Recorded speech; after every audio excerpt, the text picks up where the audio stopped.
Is your shadow running your life in your subconscious background? Hi, I'm Betty. I'm a shadow work coach. I love taking people through reprogramming the limiting beliefs that are running the show in the background.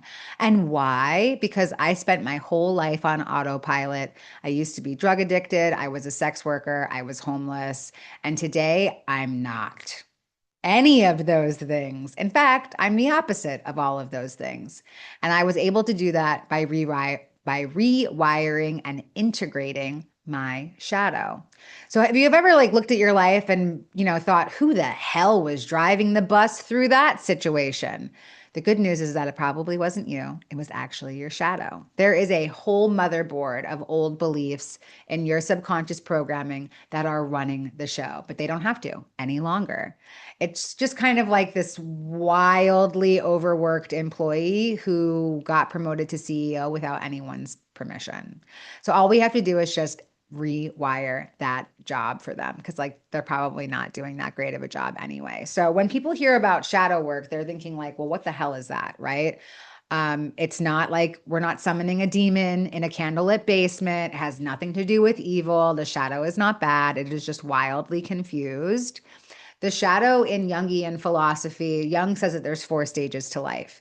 There's the self with the capital S at 12 o'clock, and then you go into masks at 3 o'clock, shadow at 6 o'clock, anima and animus, that's the divine feminine and the divine masculine, at 9 o'clock, and then you transfer back up to the self with a capital S at 12 o'clock. And so the shadow is just one part of that journey. And it's like honestly epic. It's awesome. And like we're all kind of like always going around in this loop of self improvement and self development. And like sometimes we go back and forth between 3 and 6, and sometimes we'll end up at 9. And very rarely we're ending up at 12 o'clock in that actualized self. But like there's a part of your brain that is autopilot kicking in. Instead of you thinking about what is the healthiest response to this, there's like this little gremlin inside your mind that is like, how do I not die emotionally today? I must protect myself.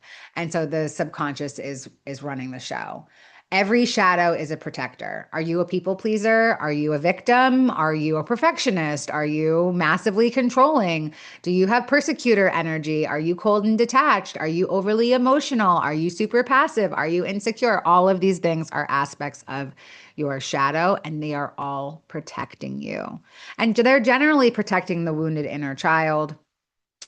Or sometimes there's like something deeply, deeply ingrained and patterned inside of there, but your shadow is not trying to destroy your life. It is just trying to prevent you from feeling more pain.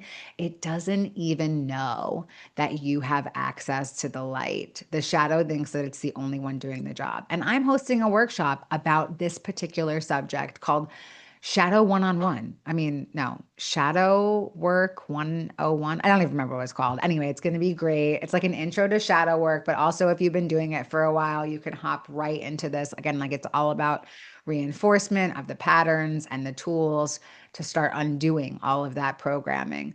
It's going to be on Sunday, July 19th at 11 a.m. question mark. I don't know, but if you click the link in my bio, you'll be able to find more information about it. And like it's just old dated computer systems. Like one of the ways to start to rewire the shadow is to bring in the healthy light of yourself. So like divine masculine, divine feminine light to get some balance there.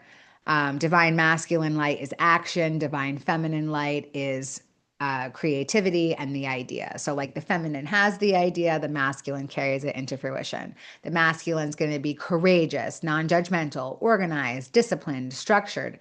The divine feminine light is going to be like intuitive, creative, adaptable, spontaneous, intuitive, vulnerable, authentic, all of those things. So, if you can develop more of those, then you'll start to keep your shadow at bay. That's like one way. The other way is to go in, design the shadow, talk to it, alchemize it, and get tools directly from it. So, like a healthy masculine energy is like organized and structured. But if it doesn't have any balance with the feminine flow, then it'll become controlling and cold.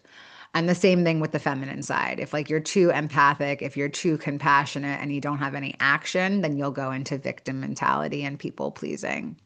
So everybody's trying to fight the shadow. Y'all, don't fight your shadow. It's your main protector. It's been with you your whole life, sometimes for lots and lots of lifetimes. You can't beat it up. You can't judge it. You can't kill it. You can't pretend that it's gone. You must integrate. Okay. Like, could you imagine rejecting a piece of yourself? Like, this is why the shadow just like, it's like every time that you try to reject it, you're just pouring gasoline on it. The shadow just wants a new job. Hello, this part of you has been working overtime, no vacation, no time off, no pay, terrible boss. So we need to make sure that we can get this part of you aligned. We want to be able to offer it a new job. What would you like to do instead? Maybe it doesn't want to do anything. Maybe it wants to be your encouragement coach. Maybe it wants to be your transformation guide. Maybe it wants to be your chief silly officer. It can be anything. Like for me, I realize that I am not my shadow. I am my shadow's manager. I'm the CEO. I need to be in charge of what is going on and who is working what job, figuring out who's in the driver's seat which day. And I'm not going to pretend like I'm perfect. My shadow hops into the driver's seat all the time. But I have the tools to pull it out of the driver's seat, put it back into the back seat where it belongs, and let source drive, or at least a piece of my light. So if you are interested in giving your shadow a promotion, a new job, and making it work in your favor instead of against you, please join me for my upcoming workshop. I'd love to give you the tools to help that rewiring program get put in place. And again, this is about repetition and consistency, y'all. There is no quick fix. Listen, if there was some fucking secret magic fairy dust from spirit that I could sprinkle over everybody's head and make them feel as healed as they want to, I would absolutely do it.